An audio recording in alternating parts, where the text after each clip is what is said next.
हूँ मोरक्को बहुत छोटा सा देश है, लेकिन जब ब्राज़ील को हराया तो शायद ब्राज़ील ने कभी सपने में भी नहीं सोचा होगा कि मोरक्को से हम हार जाएंगे। मेसी की अर्जेंटीना को जब सऊदी अरब ने हराया तो अर्जेंटीना ने कभी सोचा भी नहीं होगा कि सऊदी अरेबिया हमें इस तरह से हरा सकता है करके। लेकिन ये दोनों टीम्स, चाहे वो मोरक्को हो या सऊदी अरेबिया, जब मैदान में उतरे होंगे, उन्होंने पिछले 5 सालों से लगातार मेहनत कर रहे हैं ये सोचकर कि हम उतरेंगे तो हम जीतेंगे करके। हमें 135 करोड़ की आबादी वाले देश के अंदर हम लोग क्या कर रहे थे उस वक्त? हम टेलीविज़न के सामने बैठे हुए थे और हम ताली बजा रहे थे। खिलाड़ी कोई और था मैदान के अंदर, लेकिन हम खुश हो रहे थे कि देखिए कितना अच्छा गेम हो रहा है करके। उसमें हमें अफसोस इस बात का होना चाहिए कि 135 करोड़ की आबादी वाले देश के अंदर हमने 11 फुटबॉल खिलाड़ियों को तैयार नहीं किया। उस दिन सारे देश ने इस बात का चिंतन किया और हमने भी सोचा, यकीनन आपने भी सोचा होगा कि कहीं ना कहीं कुछ हमारी खेल नीतियों के अंदर कुछ बदलाव लाने की ज़रूरत है, वरना 135 करोड़ देश की आबादी अगर हम एक टीम तैयार नहीं कर रहे हैं तो कुछ ना कुछ कहीं ना कहीं गलत हो रहा है। इस बात का एहसास हुआ है और शायद वही एहसास को लेकर आज हम सभी लोग यहाँ पर इकट्ठा हुए हैं। मंत्री जी, मैं आपसे पूछना चाहता हूँ, यूएस और चाइना ऐसा क्या कर रहा है कि उनके खिलाड़ी मैदान के अंदर उतरते हैं? कोई भी इंटरनेशनल इवेंट जब ऑर्गेनाइज होता है तो उनके खिलाड़ी गोल्ड ऐसे ही हंसते हंसते लेकर चले जाते हैं। हम एक गोल्ड अगर लेके आ जाते हैं तो पूरा देश सेलिब्रेट करता है, बल्कि प्राइम मिनिस्टर ले लीजिएगा, पूरे मिनिस्टर्स ले लीजिएगा, पूरे चीफ मिनिस्टर्स उसका जश्न मनाते हैं। जबकि हमारे पास पोटेंशियल इससे ज्यादा है।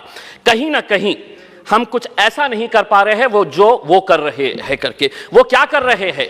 तो वो बचपन से ही अपने खिलाड़ियों को आइडेंटिफाई कर रहे हैं, कौन हमारा खिलाड़ी कौन से खेल के अंदर है, और उसके बाद पूरी जिम्मेदारी उनके स्पोर्ट्स एसोसिएशन, फेडरेशन और वहां की सरकार उठा रही है।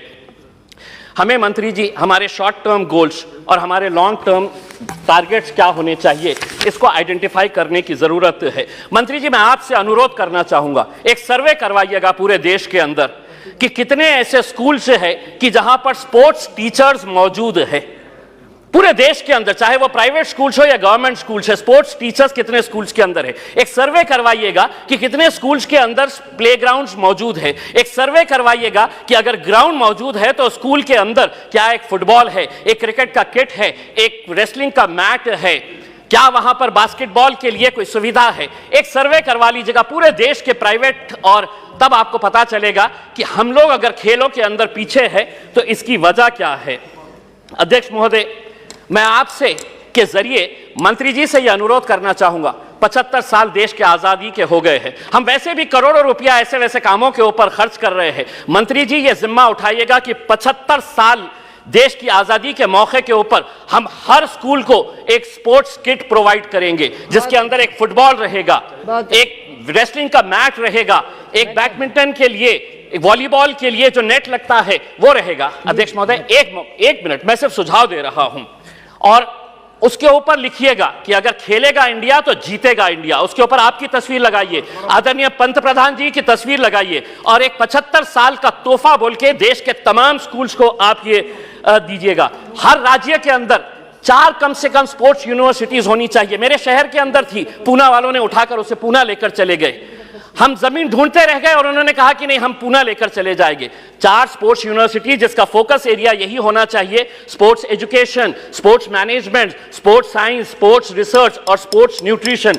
मैं मंत्री जी आपको बताना चाहता हूं, औरंगाबाद के अंदर एक स्पोर्ट्स अथॉरिटी ऑफ इंडिया का साई का एक्सीलेंसी सेंटर है। आज तक करोड़ों रुपया आपने खर्च किए हैं उसके ऊपर, लेकिन कोई भी एक इंटरनेशनल लेवल का वहां पे इवेंट ऑर्गेनाइज नहीं किया गया है। आप खेलो इंडिया के जरिए आप अंडर 17 के टैलेंट को आप आइडेंटिफाई करते हैं, हम उसका स्वागत करते हैं। उसी तर्ज के ऊपर अगर स्कूल गेम्स फेडरेशन, अध्यक्ष जी सिर्फ एक minute, school games federation of India को यह जिम्मेदारी देते हैं कि आप अंडर 14 के जितने भी टैलेंट है उसको आइडेंटिफाई करिएगा।